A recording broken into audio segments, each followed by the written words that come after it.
Hi, I'm Severo from HoRNet Plugins. Today I want to show you our latest plugin, which is the second version of our tape emulation plugin. It's called Tape MK2. And in this new version, we have improved the emulation of the analog tape that we have on the previous version. We have improved the high frequency response, which is now more realistic. And also we have modeled, we took the models of the decks we had, and we improved the resolution using doubles the filters to model them than what we were doing in version 1. So you overall have a much more precise and correct emulation of the analog experience with Tape MK2. Basically, we kept all the same controls, enhancing all the controls that we could enhance with these new models because we wanted to keep the simplicity of the old plugin that was loved by many. And for this reason, we haven't gone down a route to provide you full control on the parameters, but the one that are more important to get the analog sound. So without any more talking in the introduction, I will show you the interface of the plugin and explain you how every single control works and what it does. So, this is the new interface of Tape MK2, and we find on the upper side the two view meters that we also had on the previous version, which shows the input level of the plugin. Then we have the input and output knob that can be used to adjust the input and output level, of course. Then we have a nice image of the tape recorder we are simulating in this instance. And we have all the other controls in this box here. They are all close together because the fact that they are all close in the same box means that they are linked together. So if you choose one of the groups, you have 8 groups available, you can copy all the controls that you find here across all the instances of the plugin in the same group. So if, for example, I have put all my instances of Tape MK2 on group 1, if I change any of the setting here, the same setting will be copied over to the other instances. So if, for example, I want to change the bias, I have just changed it in this instance here, and the bias will be applied at the same level in this other instance. So in this way you can have a virtual tape recorder that you can, of course, set all on the same settings to simulate the recording in many different tracks of the same tape recorder. We have, as I was saying, the group control. We have the oversampling, which is new to this plugin and was requested by our users. So you can use none, and the plugin does not oversample. This is the option that uses the less CPU. Or you can choose 2 times or 4 times oversampling to reduce the aliasing and improve the sound of the plugins at the expense of more CPU usage. And then you have the auto options, which automatically adjust the oversampling between none, 2 times and 4 times according to the sample rate of your project, because the plugin inside expects 192 kilohertz of bandwidth. So it oversampled as needed according to the sample rate of your project.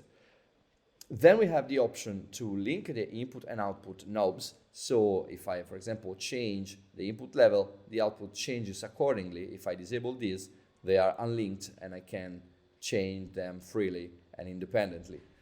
Then we have this other switch, which is new. It's the analog input-output emulation, which simulates the electronics of the deck, the one in the input, the preamp and other amplifiers and electronics in the deck, and one on the output. With this enable, you add another layer of analog emulation. Of course, you can disable it if you don't like the sound or we want to save CPU. Then we have the bias control, which is now continuous instead of being at 3 dB steps like was in the previous version. And it can also go negative. Changing the bias changes the amount of saturation that the plugins add to your sound, because you are changing the saturation point of the tape, but also changes the frequency response, because increasing the bias make the sound a little darker, while decreasing that make the sound a little brighter. This is what actually happens in real tape, and is due to the magnetization of the tape itself. Then we have the high frequency EQ, which is another new control that allows you to change the high frequency response of the virtual tape, because the tape by nature loses content in the high frequency. And before hitting the tape, you compensate that loss with a positive EQ of the high frequencies, so that the output is almost flat. And you can adjust that to match the correct high frequency for the sound you want. Of course, the amount of high frequency loss changes between 15 and 30 IPS, the two speeds that we simulate. So expect the sound to change when changing from 15 to 30 IPS models in the decks, which you can choose from this other drop down here. This is the same as the old tape, but we added a new model, the Swiss 2. It's another tape recorder made in in Switzerland, and it's a very famous one. It's a modern one of the cleanest you have, so it's almost digital sounding.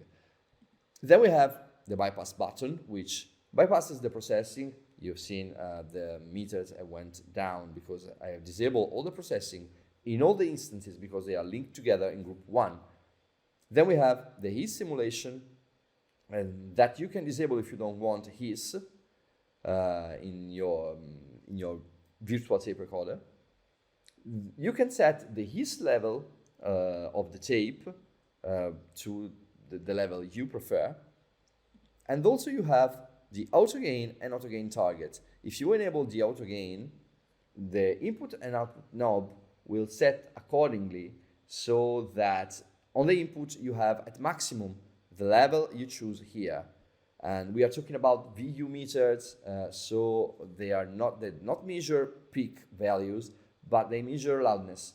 This way you can be sure that you are saturating the tape on short peaks while using tape compression to bring out the loudness. And this is especially useful on drums. If you want a more vintage sound, this works wonders on rock drums. And this is exactly what I'm going to use as an example. So I will choose the American 15 IPS tape recorder because it's the one I like the most on drums. And I'll let you hear how the plugins sound. I will bypass everything so you can hear the before and after.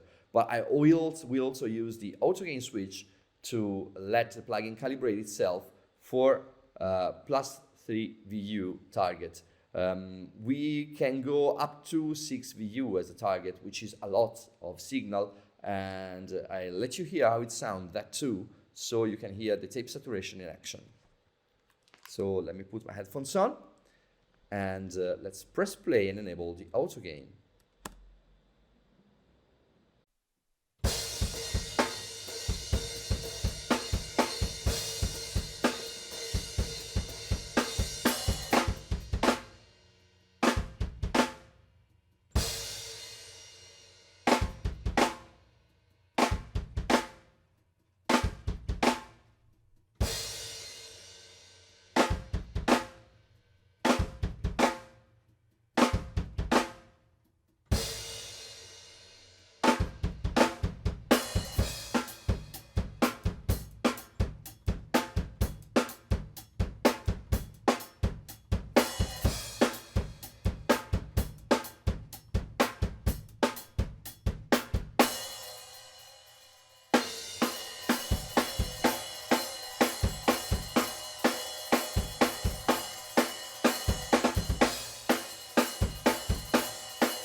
So, as you heard when I did the bypass thing, in enabling and disabling the plugin, that sounds changes a lot. With the tape MK2 on, you get more body out of the drums. You have a smoother high frequencies, less attack on the snare because it's being shaved off by the tape compression, and you have overall a more rounded sound. While if I disable that, you can hear all the edges of the drums, which tape MK2 removes to bring out more of the average level instead of the transients. So this plugin is available right now on www.hornetplugins.com, and we have a demo so you can try it out before buying it. And if you like it, it's just a few euros, and you can upgrade if you own tape MK1, the first version. You can upgrade for a very small fee. So just go on our website, log in onto it, and go to the plugin page to get the upgrade price. Thank you very much for watching this video.